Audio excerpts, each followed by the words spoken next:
Hey, back again making another video. For those of you who are just watching my videos, this is like my third video, and I started making these videos after I had my Kundalini awakening. I just wanted to just, get on here and just maybe be of help to someone who's experienced the same thing or is experiencing the same thing and just looking for, information, because basically that's what I did when I was going through it and still going through it, is to, just, get online and just find out what you can about it.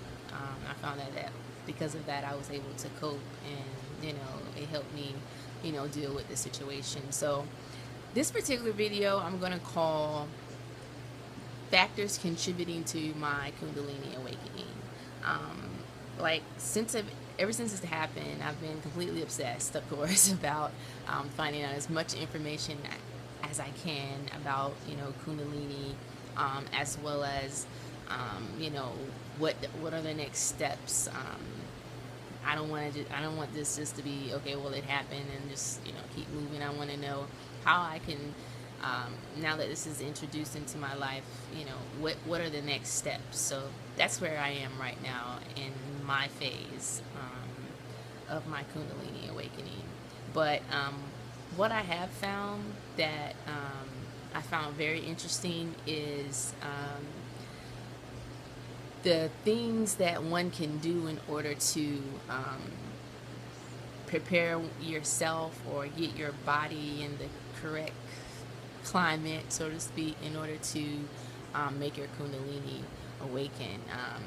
What I found is that I was doing these things, and of course, not even knowing that this was making more applicable conditions for Kundalini awakening, because one of the main things is your diet. And I can say that for the past year and a half, I have been a vegetarian. So you can imagine, as far as toxins and all of these things, having, and meat, having a plant-based diet is definitely, of more purity for that type of thing to occur.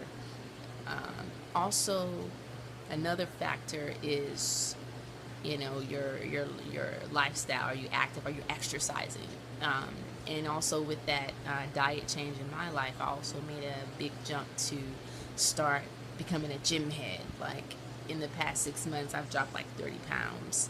I'm very active in the gym. I'm there at least 3 times a week at the least. Very important with preparing your body for Kundalini awakening. You have to be, physically fit and able to handle the type of energy and the type of changes that your body is going to undergo when this event occurs. Another thing is being mentally prepared for it. So those are 3 things: diet, exercise, and just your emotional state. I would say, I'm a pretty strong person, always been very, strong-minded. I just roll with the punches in life, although, we all have our struggles, but, I've just always been a very strong-willed person. And even when this happened to me, I was very confused, very scared. I had the strength to be like, let me look up this some more and find out what's going on, as opposed to just like, oh my God, I'm going crazy, and just like have a breakdown. So you can't be, like that, because you're not going to last, because it's going to be some very interesting things that's occurring inside your body, inside your mind, and, you have to be prepared for that. Another thing is that you have to be, I'm going to add another one, somewhat a spiritual, religious or spiritual person. I mean, when I approach meditation, even though I had my doubts, because I'm just gonna see what happens, I approached it with an open mind. I tried to put all the judgment aside, and just, I downloaded an app with guided meditation, and I was just open to learn and just, experience whatever was going to happen. I think that's very important, because when you have that level of, I guess, um, the energy of the Kundalini has to be flowing through you. You have to be willing to let it. You know, it can't be any type of, restrictions within you to prevent that from occurring. Or I wish I knew the word right now. But yeah, very, very important to approach it with an open mind, open spirit, and um, believe. And I think those are some of the contributing factors that allowed my Kundalini to awaken.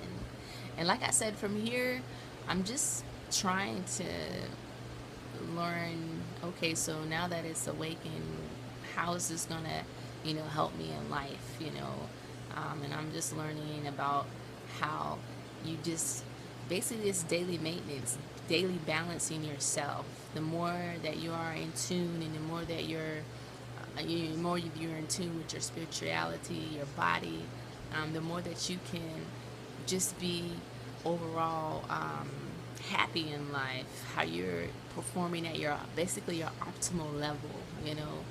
You're not letting your mind be too clouded with stress and all of these things that that'll weigh on you, and it make you suffer. You're releasing those things. You're taking out all these blockages, because these blockages are these negative energy, and these negative energies causes so many things to happen inside our bodies that we're not even aware of, but just build up over time. These are the things that's causing diseases and all type of afflictions within us, that we can definitely really just avoid if we just have that positive energy, and just I call it filtering, because we're gonna go through things in life. It just life in general is just freaking hard. So you're gonna be going through negative energies all the time, but I believe that the Kundalini allows those negative energies to come out of us. It filters us, and that energy is just recycled. So I think it helps us filter those negative energies out and bring those positive energies back in order to make us stay balanced and make us perform at the optimal level that we are, in order to have just a fulfilling and happy life. So those are the things that I'm trying to be more educated on. And like I said, I'm just going to try to keep making videos and just kind of give you guys my insight and where I am as far as my experience. And I hope you enjoyed this video. Please, if you haven't looked at the other ones, check them out. And peace.